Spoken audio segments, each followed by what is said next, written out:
Thank you for joining. Hi, everyone.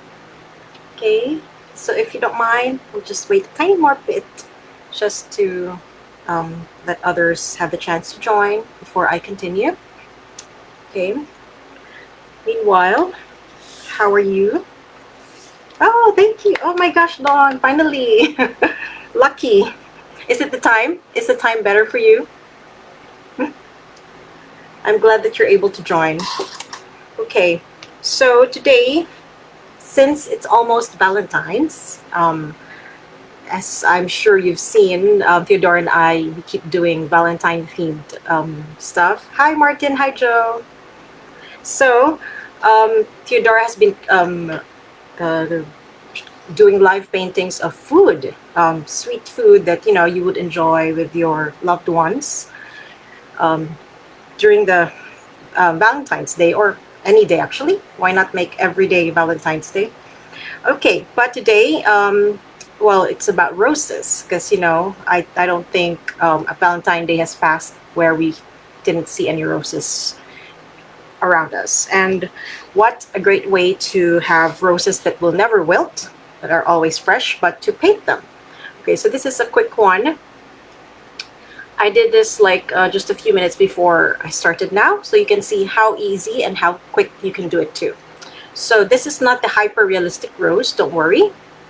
It will be super easy that you can do, and you can just use many colors. You can use different colors with it, and you can create all the different roses. So I hope you'll like this, and I'll be able to teach you something.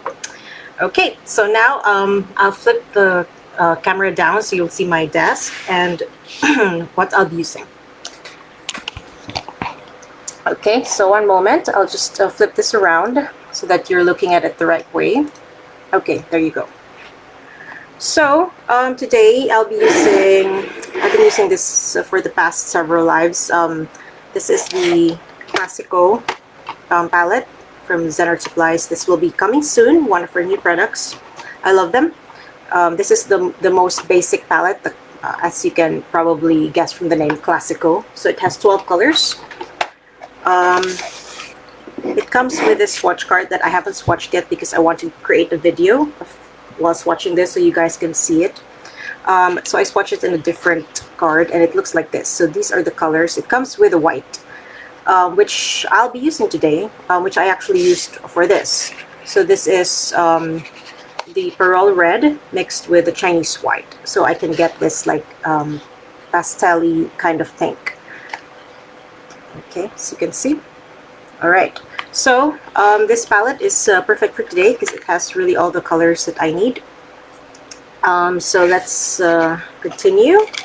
Okay, and I'll also be using brushes from the Turner collection because I want a softer brush. So I like to use softer bristles when I'm painting a more washed, more relaxed, loose kind of painting. So still has some snap, but not as snappy as the Black Tulip. Okay, so I'm going to go for my Turner collection brushes today.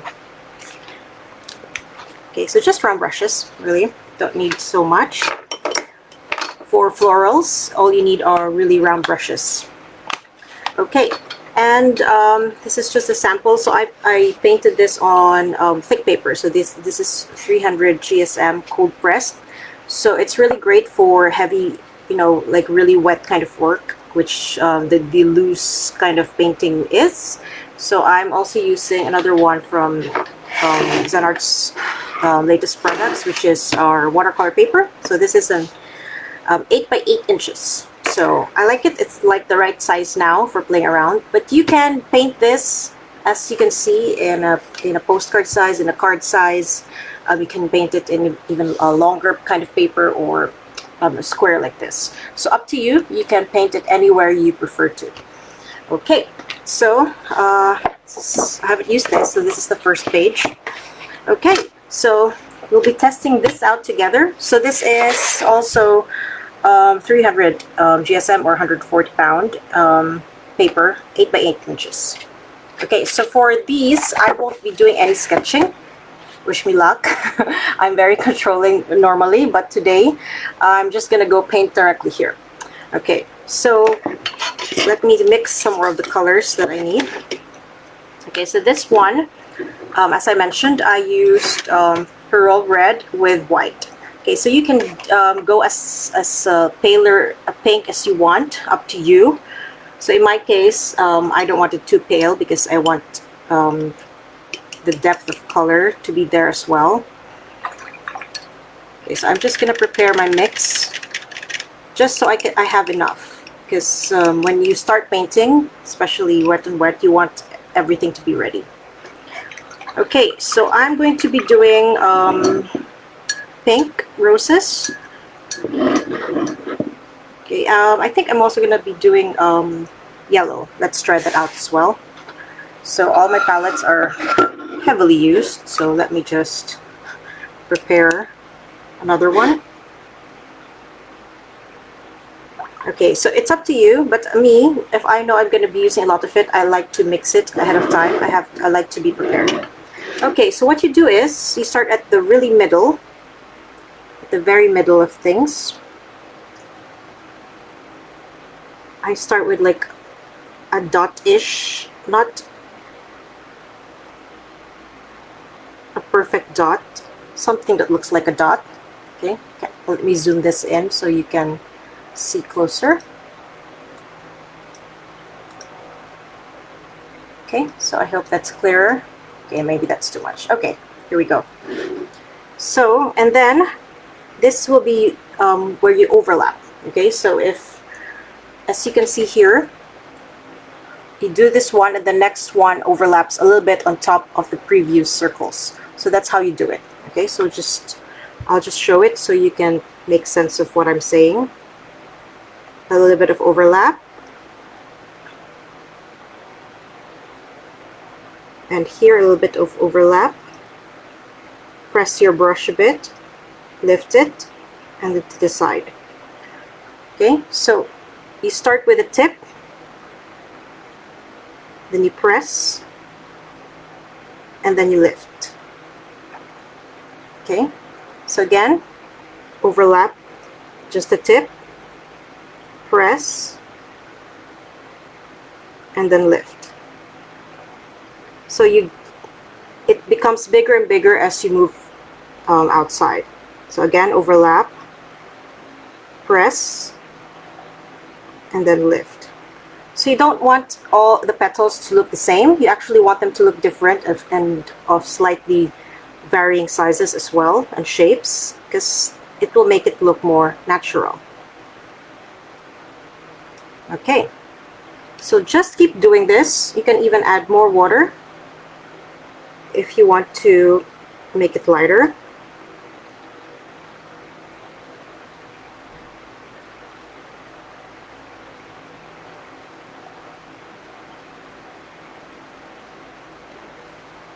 Okay, so just keep moving outwards, and also know when you'd likely want to stop. Okay, you don't want to have the whole page covered in just petals, right? You want it to end at some point. You want your rose to have a certain size. Okay, so don't go overboard as well. So this next one is probably going to be the last one. And then press, and then go back. Okay, so now I have my first rose. And then I'll leave that to dry.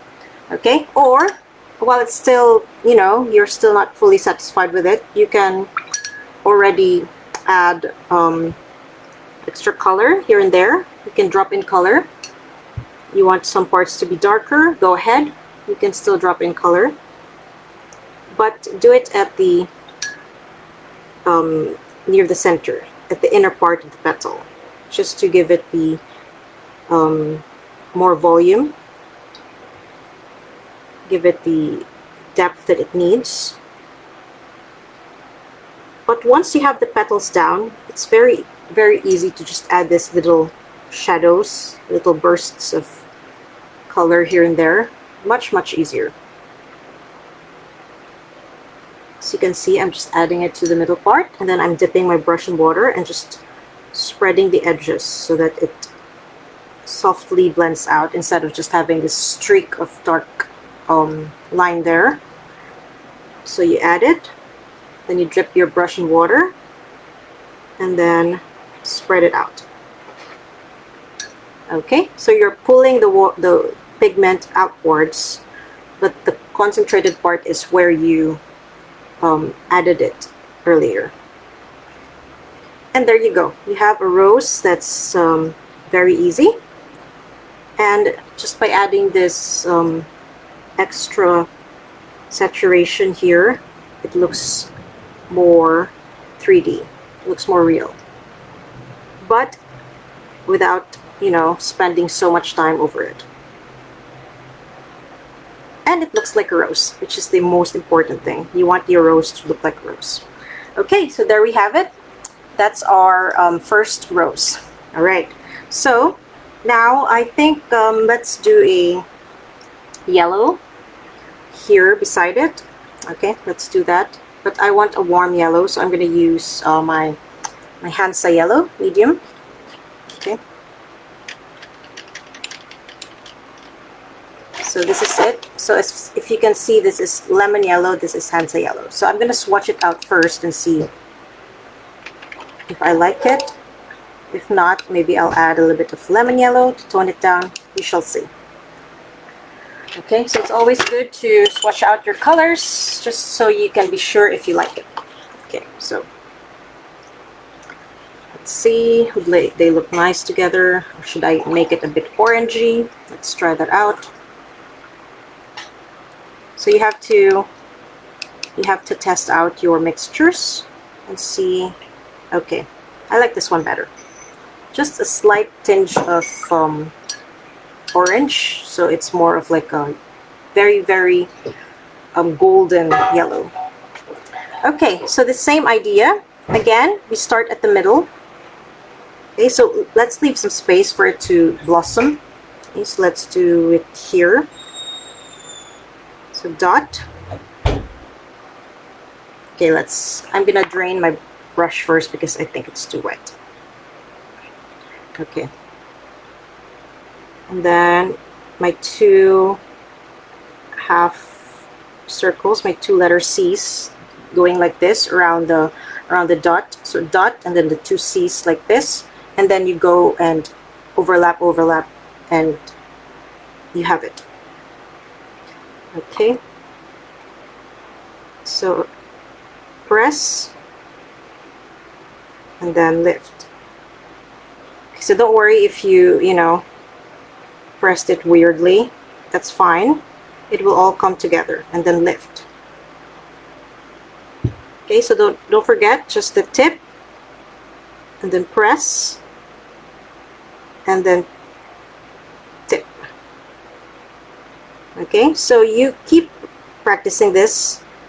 You can do this in one whole paper, just practicing your tip, press, lift over and over until you get the hang of it. So this is more muscle memory, and also getting to know how to manipulate your brushes. So this is why I like to use a brush with a softer kind of bristle, because it will be much easier to lift and to create the shape of each petal.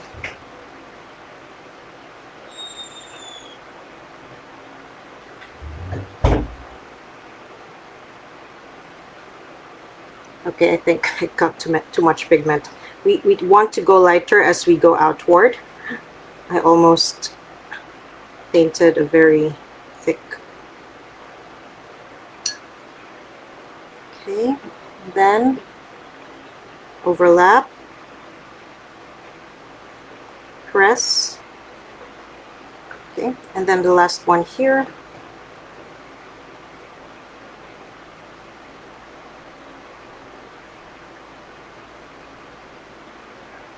Okay, so you can even manipulate the shape. You know, you can fix up the shape if you want it to be even more, you know, blossoming. Okay, so that's up to you.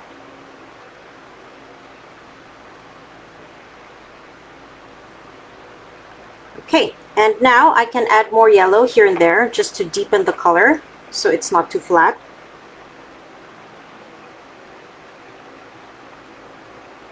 So the nice thing about good thick paper is if you compare it with cheaper paper, I use both, but the difference is your colors, your pigment and your mixtures get absorbed, so it gives you time to, it allows you to have more play. Whereas with a cheaper thinner paper, most of the pigment and water stay on top.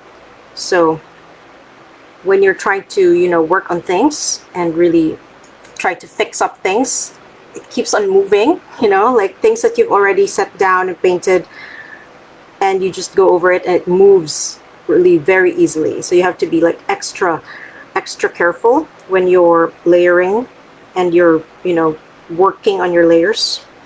So that's the huge difference for me. So when I'm doing delicate floral work, I actually like to use the more expensive paper because it's much more forgiving for playing around, for trying to fix things. Oh, really? I'm happy you like it. So you can also use just one color, of course. If you want all pink roses, why not? Okay. But here I'm just showing you at least two different colors so you can see how they look like. Okay, so I'm just again adding here at the inner portion of the petal, dipping my brush in water. So when you dip your brush with pigment in water, it also gets diluted and it allows you to pull the color outwards better.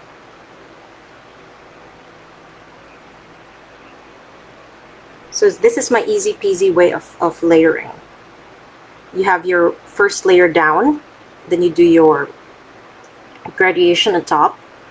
You put this, you rinse your brush a bit, and then you add water to the edges, and then it spreads out beautifully. So it gives a softer edge.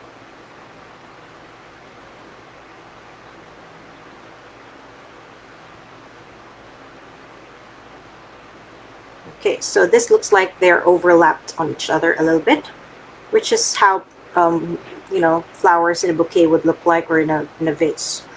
Okay, so let me just add leaves. Okay, so we'll have to mix some greens for that. Okay, so the thing with greens is you have to check out the colors that you're going to use. So for example, I'll just show you. I'll mix ultramarine blue with lemon yellow. Okay, so these two. Okay, so let's mix that here where my greens are. Who has palettes looking like mine, unwashed, and I just keep on mixing on top of them.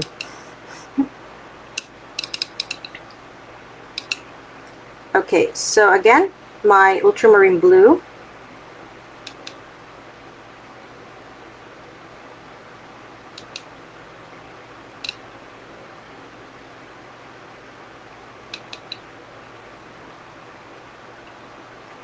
And then lemon yellow.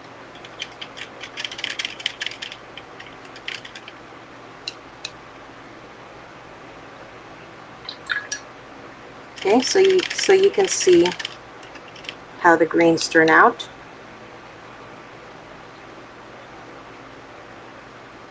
Okay, so this is the green that we get when we mix ultramarine blue and lemon yellow. Okay, so I like it. It's not a too muted green, but it's not a bright green like this that feels like that doesn't look like the petals on the roses, the leaves with the roses, and I want this kind of more subdued green so that the focus is more on the flowers. Okay, so let's use same brush. Okay, just one brush, we can do so much. Okay, so let's do a trio of leaves. Let's see if I'm satisfied with that. So first I'm just gonna do like a curve. Okay, and then I'm going to do my leaf. So just from the tip and then lift, and do it for the other side as well. Press and then lift. Okay, so again, tip, apply pressure, and then lift, and then make the two ends try to meet to a one point so you have this nice sharp tip. Okay, so let's add more leaves. So I like to start from here and then go outwards, so it's like it's connected to the stem and it's not like floating, or you know, like just floating around there. Okay, press and then lift, and then do the other side. Press and then lift. Okay, so I also like to keep the white parts showing here and there. That's fine. It looks some negative space sometimes looks really wonderful. Okay, so twist your paper around. Okay, so I'm going to start here. Press and then lift. Okay, and then the other side.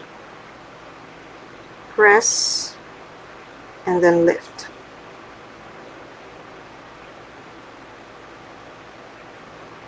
And then feel free to add extra color if you like. If you want some parts deeper, go ahead. Okay, it's your work, so it's according to your preference. In my case, I like a little bit of deeper part, the other side just slightly.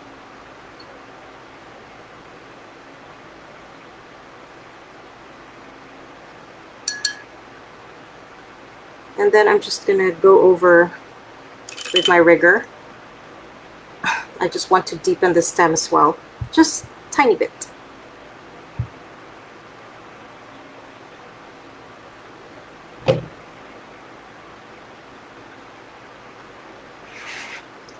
Okay, so let's go and twist it around and do the bottom part as well. So I know this is about roses, but you know, it's also nice to have this little bit of greenery framing it, like bringing it all together to finish. Okay, so I have my, I'm going to do the opposite of this, so it's balanced. So a slight curve, and then your leaf at the end. Okay, press and then bring to a tip by lifting, press and then bring to a tip. Sometimes it's going to go out of the paper, that's fine.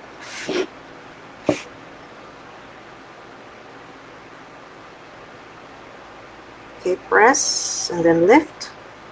Okay, so just if you keep on doing this, it will get easier, and you'll be able to do this really quickly and perfectly. So just keep practicing. You can use up a whole paper just practicing your leaf shapes, your petal shapes.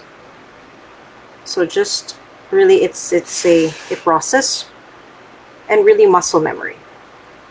So the more that you do it, the more that your hand will remember how to just do it naturally.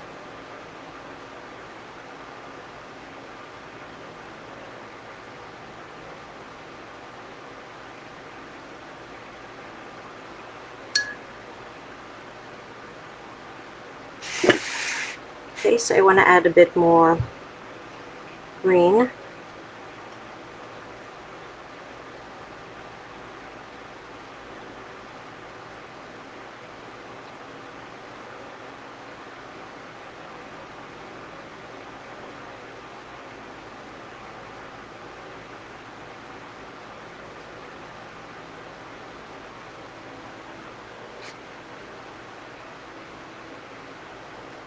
if you also feel like you want to add more leaves, feel like some parts are too, you know, bare, go ahead. It's your composition. So you want to add buds or whatever other kind of leaves, you can totally do that. Okay, so in my case, let's see. Okay, let's add a little bit of a different kind of green. Let's mix that here. Oh no, let's use phthalo blue. Okay, so this is a warmer blue with the still cool yellow. So if you want brighter greens, you would need a cooler yellow. So that's why it's important to have two kinds of yellow.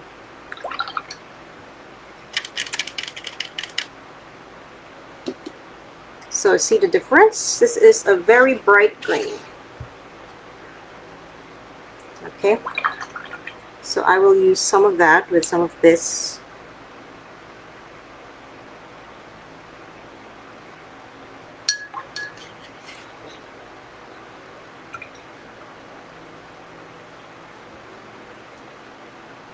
And just add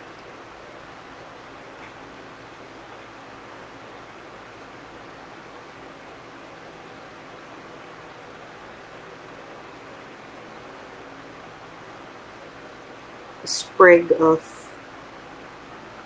whatever. Sorry, I'm not well versed with plants and such, but yeah, just to add extra filler.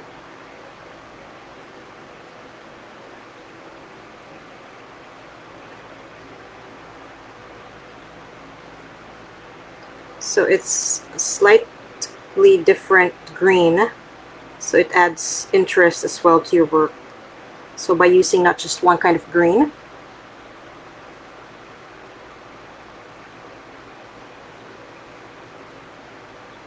and you can also use that to add extra leaves if you want.